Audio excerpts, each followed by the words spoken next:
Hey there, thinkers! Welcome back to Critical Hit. My name is S, and I'm here to point out the latest trend about women inventing problems left and right just to keep that victim card handy. It's like they can't function without the constant validation of their struggle. Forget tackling actual societal issues, they'd rather wallow in this perpetual state of woe is me. All thanks to Hollywood's endless reinforcement. So let's get into this. Apparently, women these days are living the dream. So much so, they've got to conjure up problems just to keep the victimization train chugging along.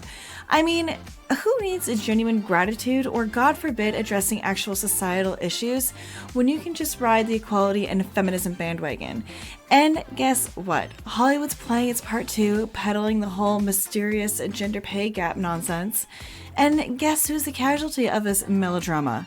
None other than Kirsten Dunst. In case you've been living under a rock, Kirsten Dunst is the actress who graced our screens in the recent film Civil War, and classics like Bring It On, and of course the Spider-Man series with Tobey Maguire. Now, despite the fact that she shot the Spidey films back in the Mesozoic era, okay, maybe it was only 20 years ago, she's still yapping about her paycheck. Yeah, it blew up after she sat down with Variety for an interview, and you know what? Variety just couldn't resist fanning the flames by dropping this bombshell. They said while Tobey Maguire received a reported $17 million to reprise his role in Spider-Man 2, Kirsten Dunst said that her salary was different. A lot different. But oh no details though. Just sad. And she was on Bring It On and had a track record too. Well, sometimes your track record does matter. But do you know what also matters? Being the title character in the movie. I don't think the movie was called Mary Jane. I think the movie was called Spider-Man. Also, what matters is how much you're in the movie and how well your agent negotiated your deal. Those are the facts. It's really not that complicated. The simple economics of Hollywood. Your paycheck's not just about your name, honey. It's about how much time you grace yourself on the screen and how cunning your agent is. And thank the gods of entertainment, there were some commenters who refused to play Kirsten Dunst's pity party game. One said, lead character gets lead money. Shocking, right? Another reminded us of James Franco's silent acceptance of his supporting actor paycheck. Unlike some, Dunst. And let's talk about numbers. James Franco cashed in $12 million for that trilogy, while Dunst snagged a measly $19 million. Oh, and let's not forget about Tobey Maguire, who rolled in $70 million thanks for being the friendly neighborhood Spider-Man. It's not rocket science though, it's just Hollywood math. Let's unpack this, shall we? Kirsten Dunst, bless her heart, seems to have a one-track mind when it comes to her paycheck predicament.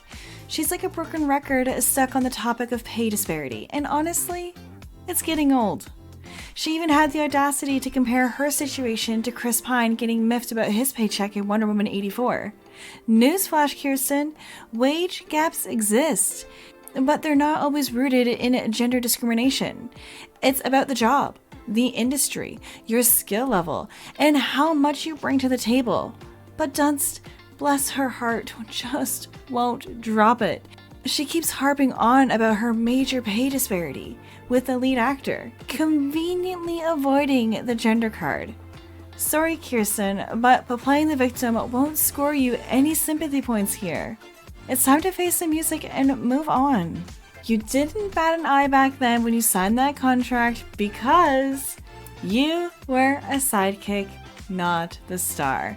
And then, like clockwork, years later, Hollywood starts shrieking over gender pay gap issues, and suddenly you are all ears.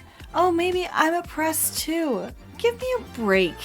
You didn't give two hoots back then, you were too busy trying to chase your big break, but hey, why let a little thing like logic interfere with your victimhood narrative?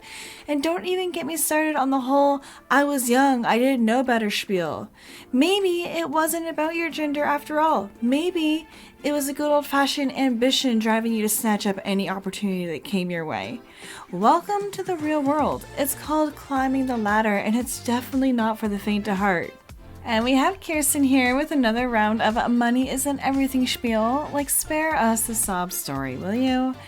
It's like she's playing a game of guess which narrative I'm trying to sell today. 1 minute she's whining about the wage gaps, and the next she's waxing poetically about how money isn't her main motivator. Yeah, right. If you're not in it for the money, why are you harping about it? And blaming it on bad guidance? Please. Maybe her agent wasn't cutthroat enough to secure those blockbuster paychecks. However, it's not discrimination. It's just business. Time to wake up and smell the capitalist agenda, Kirsten. Well, let me know what you think down in the comments below, and while you're at it, please subscribe to our channel, smash that like button, and ring the bell for notifications for our next video. As always, this is Est, and I'm signing off now, so I will see you in the next one. Toodles!